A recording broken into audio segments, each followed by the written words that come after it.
Hello everyone, in this video I'm going to show you how to simply download BlueStacks on your Windows computer. So all you have to do is go ahead and open up your browser and then just type in the search tab. And after you do that, just go ahead and hit enter and then click on the first link here.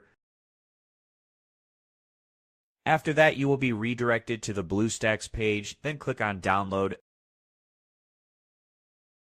And then after that, just click on the Setup app. As you can see, double click on it. And after that, this window will pop up for you, basically, which is installing BlueStacks on your computer, so just give it a moment. And as you can see, this will pop up for you, then click on Install Now, which is the blue button at the bottom right. When you click on it, click on I agree to the terms of usage. And then it will be downloading, as you can see, so just give it a couple of minutes, as you can see right now. And now the BlueStacks app should be installed on your computer. And as always, thank you for watching.